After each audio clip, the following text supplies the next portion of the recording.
sommaire de cette édition, à l'occasion de la commémoration de la fête du travail ce 1er mai 2025, l'unité d'action syndicale UAS a remis un cahier de doléances au ministre de la fonction publique. Les doléances portent sur la libération des militants arrêtés ainsi que la révision de la nouvelle grille salariale des travailleurs des sociétés d'État, à suivre dans ce journal. Et puis, dans cette édition, nous allons revenir sur cette grande mobilisation mondiale qui s'est tenue hier dans plusieurs pays en soutien au chef de l'État, le capitaine Ibrahim Traoré.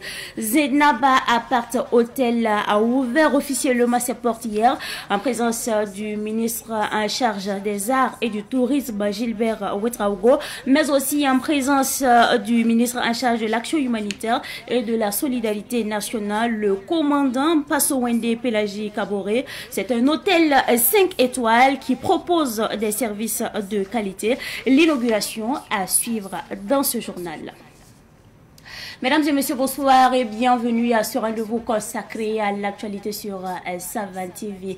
La commémoration du 1er mai, journée internationale du travail, s'est tenue cette année dans un contexte sobre. Une délégation des centrales syndicales des travailleurs a été reçue par le ministre en charge du travail pour la remise du traditionnel cahier de doléances, un cahier de doléances qui cristallise les préoccupations des travailleurs, et c'est un reportage signé Cynthia Zungrana.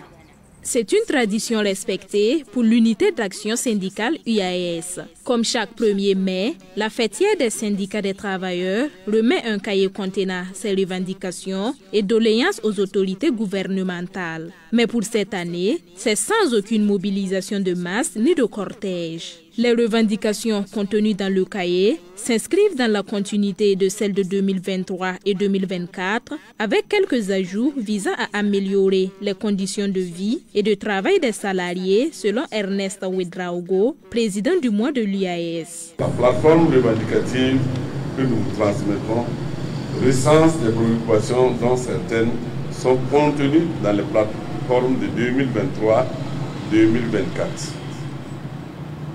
et auxquels nous avons ajouté de nouvelles préoccupations, comme celle relative à la libération de personnes arrêtées, à l'augmentation des pensions des retraités, à l'arrêt des ponctions sur les fonds de caisse de prévoyance sociale Carrefour CNSS.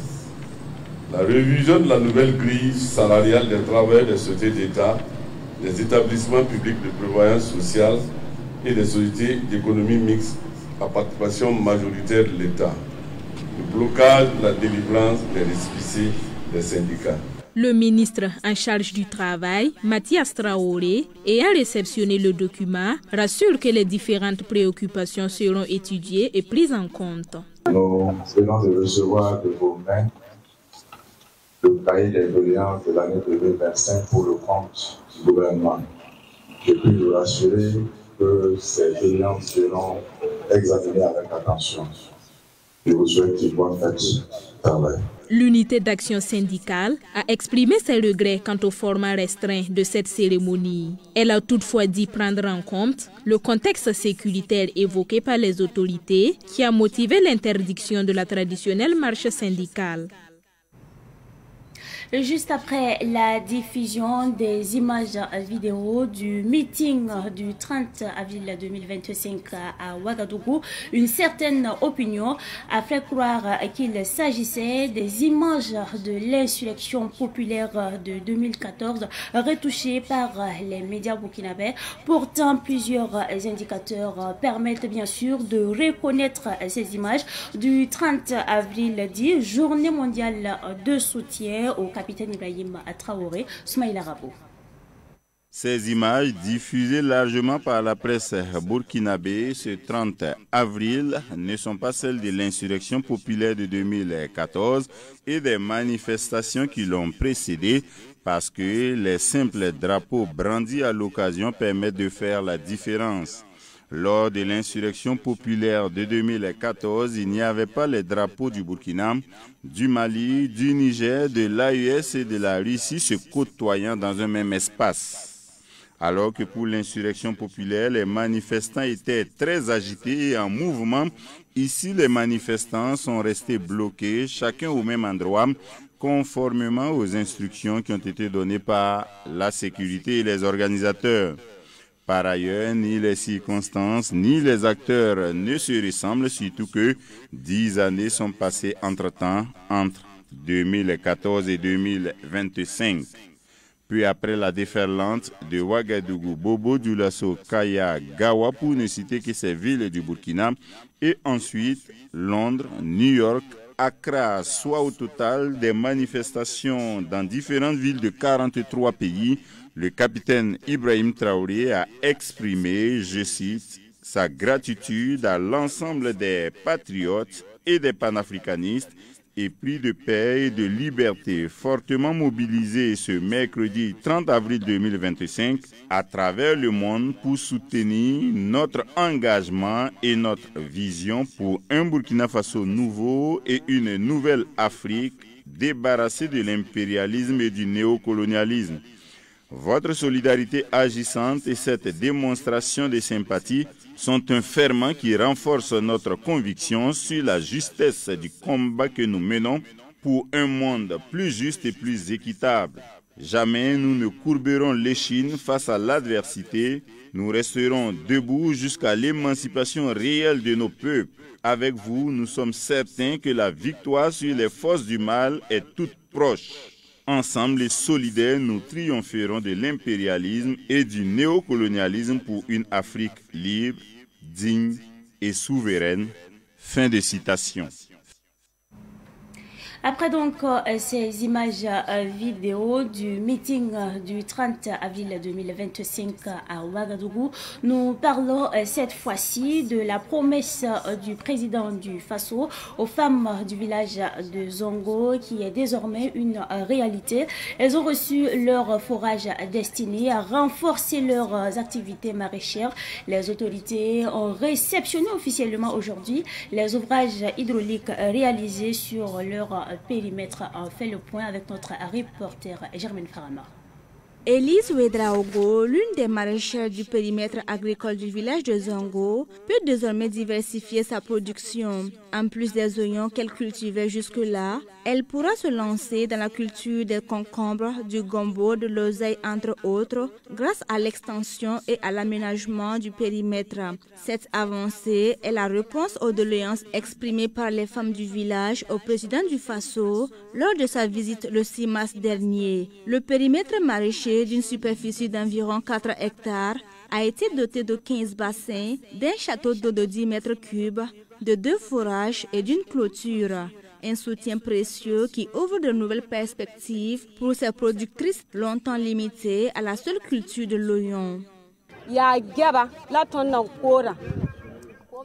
Nous cultivons des oignons sur cet espace, mais nous étions toujours en manque d'eau qui nous empêchait d'avancer dans nos activités. Nous sommes heureuses ce matin suite à la réaction du président du Faso pour satisfaire nos doléances. Avec ces aménagements réalisés, nous sommes persuadés que le président du Faso est plus que jamais là pour tous les Burkinabés. Au nom de toutes les femmes de Lumbila, je remercie le chef de l'État de nous avoir soulagés.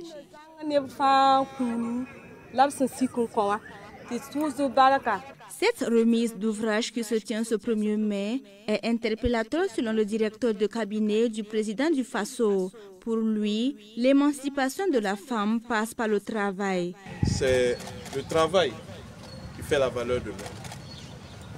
Et jumelé à ce que son Excellence, le président du Faso, a eu à dire le 6 mars, nous l'avons mentionné ici, pour déjà engager les femmes, comme elles le font déjà, à travailler davantage, à se rappeler que c'est par le travail que nous nous émancipons, que c'est par le travail que nous restons loin des vices, et c'est par le travail que nous développons une nation. chaque acteur ici présent doit s'engager à faire chemin, à encourager ses camarades, pour faire en sorte que le Burkina Faso demeure davantage prospère. En plus de l'ouvrage, ces femmes du village de Zongo ont eu droit à des intrants et du matériel agricole. Une équipe sera mise en place pour suivre l'exploitation de ce périmètre et favoriser une meilleure protection des installations. Eh bien, l'actualité de ce 1er mai 2025 est également marquée par la société SAT Énergie qui a remis de l'huile moteur hier au camp Sangoulé Lamizana, une initiative en collaboration avec l'UQEL pour justement soutenir l'armée burkinabé dans cette dynamique de reconquête du territoire national. Le film de la remise avec nos reporters Fideline Bansé et Ramatou Azaou. Des aspirateurs, des compresseurs ainsi que des huiles moteurs constituent le lot du don offert par la société SAT Énergie en partenariat avec l'UQOL aux forces combattantes. Une initiative pour soutenir l'armée dans la sécurisation du territoire. Pour Delphine Kaboré, directrice administrative et financière de SAT Énergie, ce geste s'inscrit dans la mobilisation générale du peuple pour soutenir son armée. Parce que nous sommes conscients de nos besoins en logistique et leurs besoins constants aussi en matière d'entretien de matériel roulant pour contribuer à l'effort de sécuriser le pays.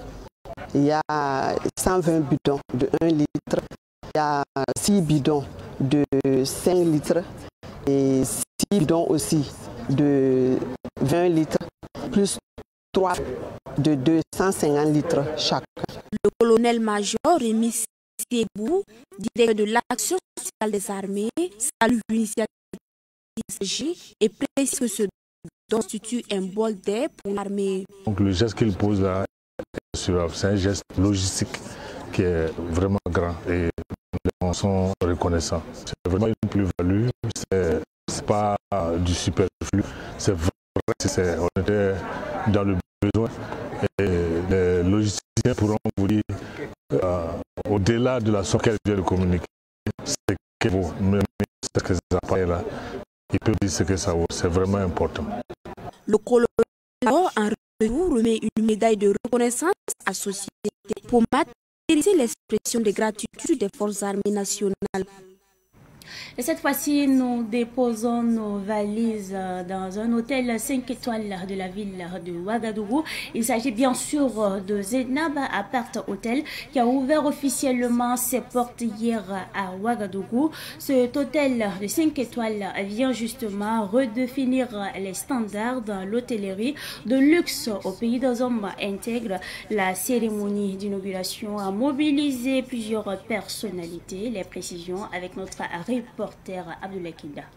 C'est sous le parrainage du ministre en charge du tourisme, Père Dwende Zulbert Ouedraogo, que Zendnaba Apart Hotel ouvre ses portes dans le quartier Ouaga 2000. Ce joyau vient répondre à une demande croissante d'hébergement pour les séjours d'affaires, les déplacements diplomatiques et les vacances de prestige. Zendnaba Apart Hotel a été inauguré aujourd'hui officiellement avec les autorités. L'hôtel est déclaré ouvert, nous avons déjà quelques clients et nous continuons à accueillir que ce soit des hommes d'affaires, que ce soit des voyageurs internationaux qui sont à la recherche d'un cadre luxueux, même des séminaristes sur place. Nous sommes ouverts et nous mettons un point d'honneur à leur offrir un service exceptionnel. L'hôtel est ouvert à tous, que ce soit aux nationaux ou même aux internationaux. Nous prévoyons des formules et même des occasions pour les locaux qui sont là, que ce soit pour les brunchs par exemple du dimanche ou même les nuitées pour le week-end et tout. Nous sommes totalement disponibles à servir d'abord nos frères et sœurs burkinabés. La directrice générale confirme la qualité des services offerts par Zendnaba Apart Hotel. Au-delà de l'infrastructure, nous avons quand même les services qui répondent à des normes et standards internationaux. nous offrons à chacun de nos clients une expérience inégalée, un accueil chaleureux, un accueil personnalisé et vraiment qui repart d'ici avec de bons souvenirs. Donc vraiment, ce qui va nous différencier des autres hôtels au-delà de l'infrastructure, c'est le service que nous offrons. Parce que ça s'aligne totalement avec les hôtels 5 étoiles que nous retrouvons à l'extérieur du pays. Djamila Diallo, influenceuse bien connue, apporte sa touche à la visibilité des Zentnaba Apart Hôtel. L'hôtel est tellement bien, c'est magnifique, ça représente aussi le Burkina nouveau, le Burkina que son Excellence le président du Faso, M. Ibrahim Traoré, essaie de montrer à toutes les nations. Voilà, ça nous représente un hôtel 5 étoiles, Apart Hôtel, magnifique de l'intérieur comme de l'extérieur, avec un service client très très propre. À cette cérémonie d'inauguration, les premiers responsables de l'hôtel ont remis un chèque de 5 millions de francs CFA au ministère en charge de l'action humanitaire et un chèque de 20 millions pour le fonds de soutien patriotique. La télévision BF1, Burkina Info a 10 ans d'existence cette année. Elle a marqué une halte pour célébrer son 10e anniversaire. Les activités marquant ces 10 ans ont été justement lancées ce matin dans la sobriété à Ouaga 2000 devant le siège de la télévision en présence des acteurs de médias burkinabés. Les précisions avec notre reporter Siblina Kilsi. La télévision Burkina Info a durant 10 ans apporté sa touche dans le paysage médiatique burkinabé. Cette télé d'information en continu a inscrit son œuvre dans la sensibilisation, l'information et l'éducation des citoyens, selon son directeur général Ismaël Ouedraogo. Pour lui, le bilan des 10 ans est satisfaisant. Et 10 ans après, le bilan que nous faisons, il est satisfaisant. Satisfaisant dans la mesure où nous avons pu résister pendant 10 ans. La télé a 75 travailleurs aujourd'hui. Ils sont tous jeunes. Chacun se bat comme il peut et chacun apporte sa contribution. Et j'ai tenu aussi à le dire lors de mon intervention. Pendant 10 ans, à aucun moment, Burkina Info n'a été auditionné par le Conseil supérieur de la communication. Ça veut dire que nous avons toujours mis l'accent sur le professionnalisme, la rigueur, la discipline et l'engagement. Et le 10e anniversaire est placé sous le signe de la co-construction. 10 ans après, Burkina Info compte parce que c'est la seule télé qui fait de l'information en continu 24 heures sur 24. Le président du Conseil supérieur de la communication, Louis Modeste Ouedraogo, a salué le professionnalisme du personnel de Burkina Info avant de l'inviter à rester dans cette dynamique. Alors nous avons voulu par notre présence marquer tout notre soutien à cette chaîne de télévision qui en tout cas a fait preuve de professionnalisme durant ces 10 années. Mais aussi elle a fait preuve de résilience malgré le contexte difficile, fonctionner de manière continue pendant 10 ans. Et je pense que ça c'est quelque chose que nous, régulateurs, nous devons saluer. Le ministre en charge de la communication, Pégerwende Gilbert Ouedraogo, parrain du 10e anniversaire de Burkina Info, a salué de façon générale le travail que les médias privés abattent au Burkina Faso. Il a surtout dit merci aux médias burkinabés mobilisés hier pour la couverture des manifestations de soutien au président du Faso, le capitaine Ibrahim Traoré. Je voudrais dire à l'ensemble des médias privés que nous comptons sur la contribution de chacun. Chacun a un rôle à jouer et cela est extrêmement important. Nous sommes à un tournant décisif de l'histoire de notre pays et ce serait regrettable que des gens se mettent en marge et dans l'histoire ne sont pas cités comme des acteurs déterminants dans la victoire que nous allons bientôt gagner. Donc joyeux anniversaire à Burkina Info, bonne fête du travail et j'engage tous les médias du Burkina Faso à soutenir la dynamique, cette lutte contre l'impérialisme, cette lutte pour la souveraineté totale, cette lutte pour le développement de notre pays et de l'Afrique tout entière. Signalons que Burkina Info a été créé le 3 mai 2015. Pour la célébration de ce 10e anniversaire, il y aura des journées portes ouvertes, une conférence publique sur l'expérience de la télé en tant que média d'information en continu, un match de gala et une course cycliste dénommée Grand Prix Burkina Info. Le mois du patrimoine burkinabé est une initiative dédiée à la valorisation, la protection et la promotion du patrimoine culturel. Il met en lumière les richesses culturelles historiques et dans cette richesse, il y a les tresses africaines ou encore le panamoré. Madinatou Ouedraogo et Ramatou Azawo sont allés à la rencontre de quelques coiffeuses au marché de Pinsimbona. Depuis des siècles, les coiffures panmorées ou tresses traditionnelles marquent les grandes étapes de la vie. La naissance, l'adolescence, le mariage ou encore les rituels d'initiation. Chaque coiffure raconte une histoire. Elle peut indiquer le rang social, l'appartenance à un clan ou l'état matrimonial. Ici au marché Pissi Bonham, une mère et sa fille Bobo Griot ne réalisent que des coiffures panmorées en langue morée, aussi appelées tresses africaines en langue française et bolognier en djoula. Fatimata Diarra a hérité de ce savoir-faire de sa propre mère. J'ai choisi de faire le panmoré parce que c'est un héritage qu'on nous a laissé. J'ai grandi et j'ai vu mes parents. Ma mère était dans la coiffure panmoré. Elle aussi, elle a hérité de sa mère, de ses grands-parents. Donc, c'est pour ce choix, moi aussi, j'ai décidé de faire le panmoré. Flanou Sanou, quant à elle, est présente dans ce marché depuis 10 ans. Elle aussi ne coiffe que le style panmoré, un héritage familial qu'elle perpétue avec fierté.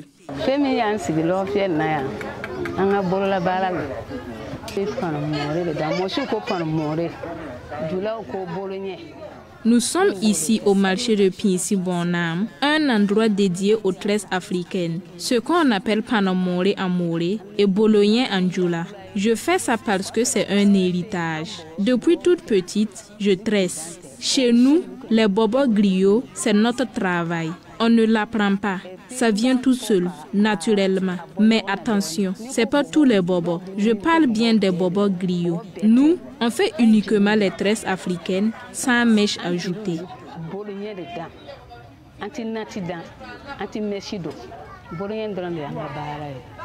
La tresse nourrit son homme, selon la mère et la fille.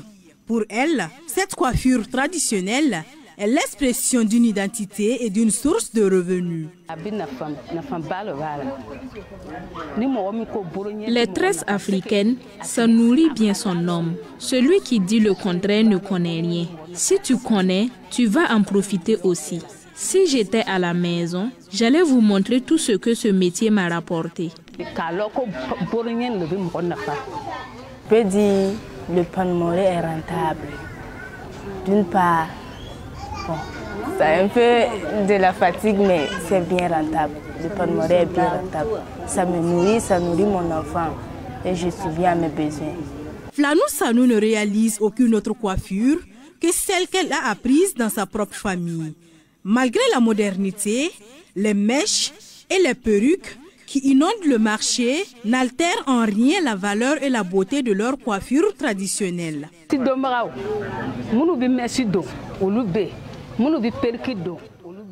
Celles qui mettent des mèches, ça ne nous dérange pas. Après avoir tout défait, c'est chez nous qu'elles reviennent se coiffer. Surtout en ce moment, avec cette forte chaleur. On est nombreux aujourd'hui à pratiquer ce métier. Même les enfants apprennent pour assurer la relève. Certaines ajoutent des styles modernisés. Mais chez nous, ça reste le panamoré. Toutes mes filles font ça. Et chez elles aussi, ça vient naturellement.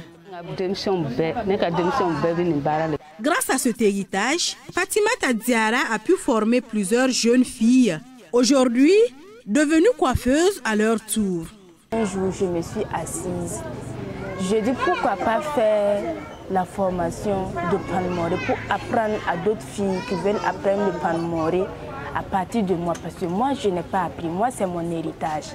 Et je vais juste donner un peu de mon héritage, donner un peu la connaissance de mon héritage à d'autres filles qui veulent connaître le panmoré.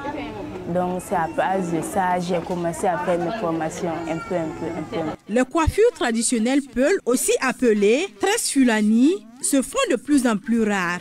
La tendance actuelle est plutôt aux coiffures plus simples et aux coiffures artistiques, souvent portées lors des défilés de mode ou des soirées.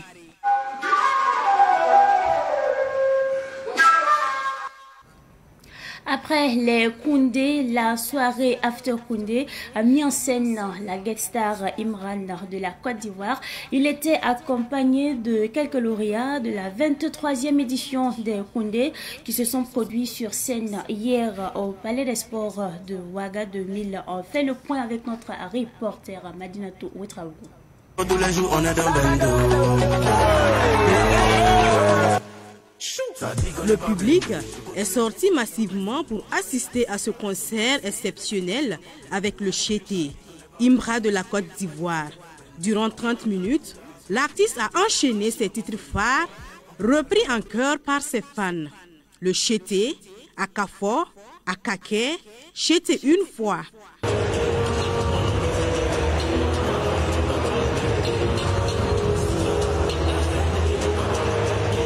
Des refrains entonnés par un public majoritairement jeune, conquis par ce tout premier concert au Burkina de son idole. Tout ce qu'on doit dire, c'est que le concert a été de ouf. Le concert, ça a été l'un des meilleurs concerts du Burkina. À tout ici, tu peux venir pécho dans mon quartier. Je suis chargé dans Demi, dans les quartiers. Le jam a rendu frais comme un petit latte. Derrière mon fils, c'est familial. La bête de temps en temps, mais c'est juste familial. Je trouve que c'était assez court, mais c'était très époustouflant. Pour un artiste de cette renommée, quoi. Il est vraiment parti du bas vers le haut. Et on peut dire que c'est vraiment un artiste qui inspire la génération future. Ici, là, pour soutenir mon artiste, parce que le Burkina, la Côte d'Ivoire, on est ensemble. Ça ne dépasse pas 20 minutes. Et puis, en tout cas, on a aimé. Je vais vous faire un petit acapella. Manger, poser, ils ont dansé. Changer, à cause de quoi il est changé. On est partout. Pour d'autres, c'est par curiosité qu'ils ont fait le déplacement pour découvrir l'artiste Imbra. Le concert, il était fantastique, très émouvant. Il y avait qu'à voir les mouvements de foule. Voilà, j'ai beaucoup aimé. Et je ne le connaissais pas vraiment. C'est grâce à ma fille que je suis venue au concert ce soir. Voilà. Certains attendaient impatiemment la prestation du Koundé d'or 2025, Flobi. Mais ce dernier n'a pas pu faire le déplacement en raison d'un agenda chargé en prélude de son concert prévu ce samedi. En tout cas, le concert était intéressant. On a trouvé ça très intéressant. On s'est amusé. Bon, je pense qu'il n'y a rien à dire. Seulement qu'on attendait la prestation de quelqu'un qu'on n'a pas vu. Flobi, bien sûr que c'est le bar. L'After Koundé, un concert organisé dans la foulée des Koundé, a également vu la participation d'autres lauréats de la 23e édition, dont Mistania, Frankie FP et Kid Boss, qui ont fait le show avec le public. Après donc ce show qui s'est tenu au Palais des Sports de Ouaga 2000, nous parlons cette fois-ci d'autres choses. Ils ont fait rire plusieurs générations de Burkinabés et partout d'ailleurs dans le monde.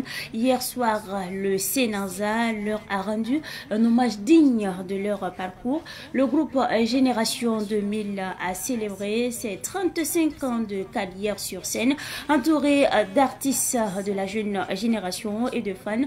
Une soirée de rire, d'émotion et de reconnaissance. À retour justement sur cette soirée avec Daouda Hermego.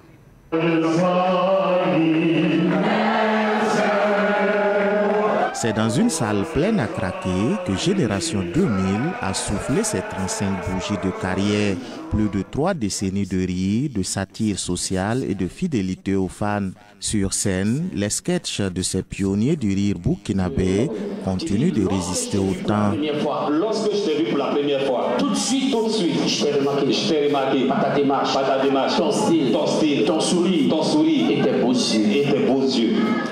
35 ans de rire et visiblement, ce n'est qu'un début, selon Baben Nachik Chok de Génération 2000, qui promet de continuer à faire rire, éduquer et inspirer la jeune génération. C'est un moment de joie qui nous anime dans la mesure où le spectacle, les gens sont sortis nombreux. C'est c'est une façon de nous démontrer que durant ces 35 ans, ils sont toujours avec nous. Et puis c'était une fierté pour nous de jouer avec nos apprenants, ceux que nous avons formés, qui ont joué dans ce spectacle.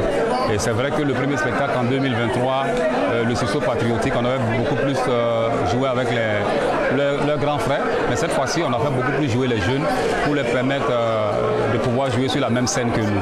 Cette soirée d'anniversaire a été l'occasion pour le groupe Génération 2000 de rendre hommage à un membre du groupe qui n'est plus de ce monde à travers un standing ovation.